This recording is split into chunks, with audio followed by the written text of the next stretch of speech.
नमस्कार साथियों, कैसे हैं आप सब। उम्मीद करते हैं आप सभी जो है बिल्कुल शानदार और ज़बरदस्त होंगे। साथ में तैयारी भी अपनी बेहतरीन तरीके से कर रहे होंगे। वापस हम इस वीडियो में 30 अति महत्वपूर्ण प्रश्नों के साथ उपस्थित हैं, जिसका आप सभी को जो है मॉक टेस्ट देना है, जो आरआरबी एनटीपीसी और ग्रुप डी दोनों प्रकार की परीक्षाओं के लिए महत्वपूर्ण है। रेलवे के नए पैटर्न पर आधारित प्रश्न तैयार किए गए हैं और प्रीवियस क्वेश्चन और साथ में संभावित प्रश्न भी इस वीडियो में शामिल हैं। तो बिल्कुल वीडियो को अंत तक जरूर देखें, कंप्लीट देखकर ही जाएं और कंप्लीट मॉक टेस्ट जरूर लगाएं। और ये वीडियो नंबर 41 है। इसके पहले के वीडियो आप नहीं देखे हैं तो जरूर आप चैनल पर विजिट करके सभी मॉक टेस्ट देख दे दें। चलिए पहले क्वेश्चन की बात करते हैं। तो पहला क्वेश्चन हमसे क्या कहता है, बताने का प्रयास करिएगा। क्वेश्चन कहता है हमसे कि सोमनाथ मंदिर भारत में डैश के पश्चिमी तट पर स्थित है। तो किस जो है राज्य के पश्चिमी तट पर है। ऑप्शन दिए गए हैं गोवा, गुजरात, केरल या महाराष्ट्र। तो ध्यान रखें, जो सोमनाथ मंदिर है वो गुजरात जो है ये पश्चिम तट में जो है स्थित है। ऑप्शन नंबर बी राइट हो जाएगा। अगला क्वेश्चन है कि डॉक्टर बी.आर. अंबेडकर द्वारा भारतीय संविधान के किस भाग को संविधान की अनोखी विशेषता भी कहा जाता है। तो किसे जो है कहा जाता है संशोधन प्रक्रिया है, मौलिक कर्तव्य है, राज्य के नीति निर्देशक सिद्धांत या मौलिक अधिकार। तो यह कहा जाता है सी ऑप्शन के राज्य नीति के निर्देशक जो सिद्धांत हैं, ये जो है बी.आर. अंबेडकर द्वारा भारतीय संविधान के जो भाग हैं, ये अनोखी जो है विशेषता कहा जाता है इनको। थ्री की बात करें तो बेलूथम्पी दलवा किस भारतीय रियासत से जुड़े थे, उन्हें अंग्रेजों के विरुद्ध विद्रोह के लिए जाना जाता है। तो ये किन के बारे में जो है बात कर रहा है, किससे ये जुड़े हुए हैं, किस जो है रियासत से। तो ये जुड़े हुए हैं त्रावणकोर से। ऑप्शन नंबर क्या हो जाएगा, तो बिल्कुल ए ऑप्शन राइट हो जाएगा। अगला क्वेश्चन है कि भारतीय संविधान के अनुसार अटॉर्नी जनरल का कार्यकाल कितने वर्षों का होता है। ऑप्शन है 5 वर्ष, अनिश्चित, नियत या 3 वर्ष। तो यहाँ पे राइट की बात करें तो जो अटॉर्नी जनरल होता है उसका जो कार्यकाल है वो अनिश्चित होता है। क्या होता है, अनिश्चित। ऑप्शन बी हो जाएगा। 5 की बात करें तो स्वतंत्र पार्टी के संस्थापक निम्नलिखित में से कौन थे। ऑप्शन है सी राजगोपालाचारी, वल्लभ भाई पटेल, ए कामराज या गोपाल कृष्ण गोखले। तो जो स्वतंत्र पार्टी थी इसके संस्थापक थे सी राजगोपालाचारी। ऑप्शन नंबर ए जितने भी लोग किए हैं बिल्कुल राइट हो जाएगा। अगला क्वेश्चन है कि जायकवाड़ी जल विद्युत परियोजना किस नदी पर बनाई गई है।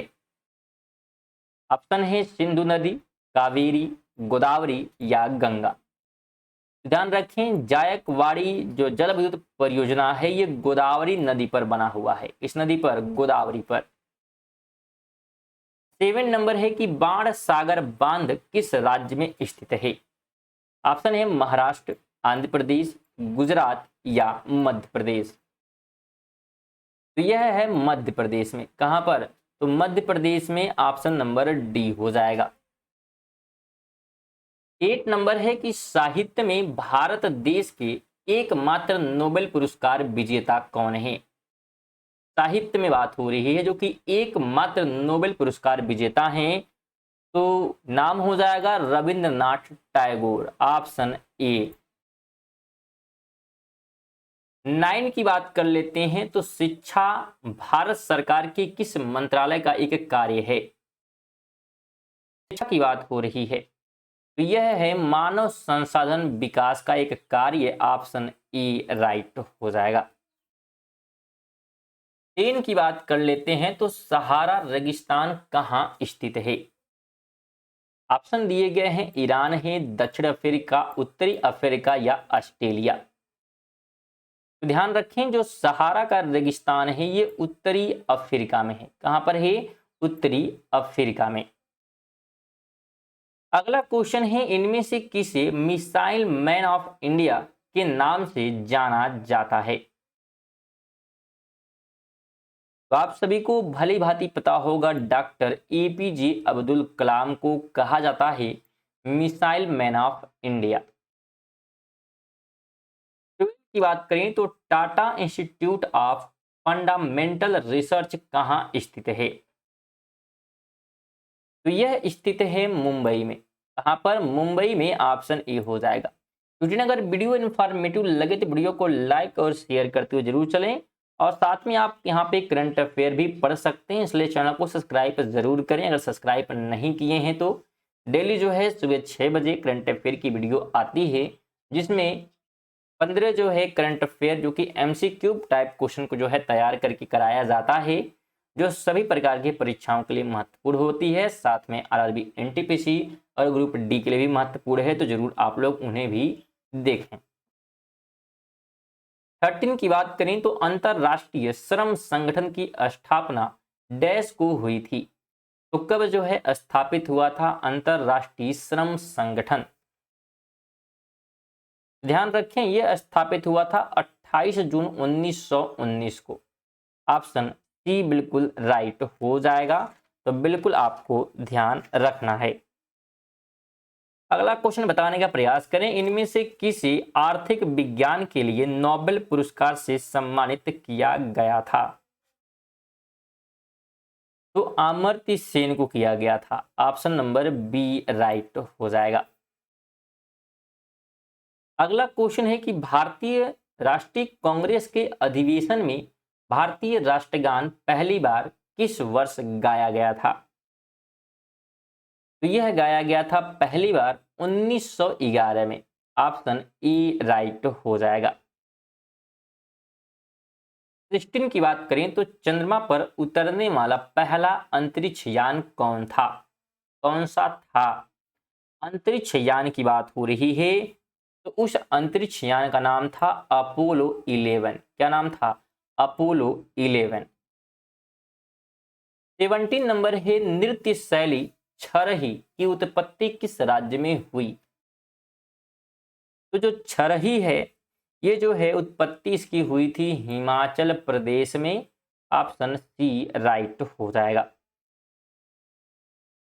18 की बात करें तो स्वतंत्र भारत के पहले गवर्नर जनरल कौन थे? स्वतंत्र भारत के पहले गवर्नर जनरल की अगर हम बात करते हैं तो ऑप्शन नंबर बी हो जाएगा, Lord Mountbatten. Option B option.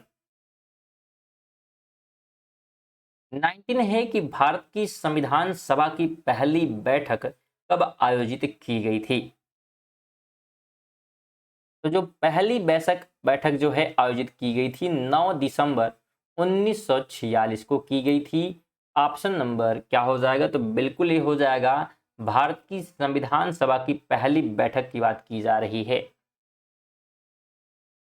20 number है कि सार्क के सदस्य देशों की संख्या कितनी है?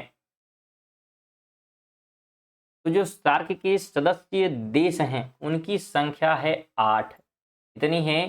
तो 8 है उनकी संख्या। ऑप्शन नंबर ए बिल्कुल राइट हो जाएगा। 21 है, माइकल ओ डायर की हत्या किस भारतीय क्रांतिकारी ने की थी? माइकल ओ डायर की बात हो रही है, तो इसकी हत्या जो है की गई थी उधम सिंह के द्वारा। ऑप्शन नंबर सी हो जाएगा। ये माइकल ओ डायर कोई दूसरा नहीं है स्टूडेंट, जलियांवाला बाग जो हत्याकांड हुआ था, जिसने जो है गोली चलाने का आदेश दिया था, ये उसी की बात कर रहा है। और इसको मारने वाले थे उधम सिंह, जो कि इंग्लैंड जाकर वहां मारे थे इसको। 22 है कि ध्वनि प्रदूषण को किस इकाई में मापा जाता है? ध्वनि प्रदूषण को किस इकाई में मापा जाता है? तो इसे जो है मापते हैं डेसिबल में। ध्वनि की प्रदूषण की बात हो रही थी, तो इसे जो है डेसिबल में मापा जाता है।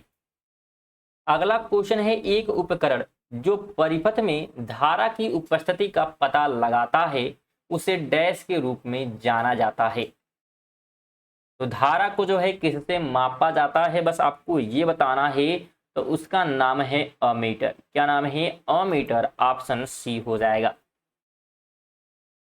24 है कि ध्वनि तरंगे जिनकी आवृत्ति डैश हर्ट्ज से कम होती है उन्हें अश्रव्य तरंगे कहा जाता है। तो कितने हर्ट्ज से कम है तो उन्हें हम सुन नहीं सकते। तो अगर 20 हर्ट्ज से कम है, ठीक है, इससे हम क्या करेंगे, सुन नहीं पाएंगे।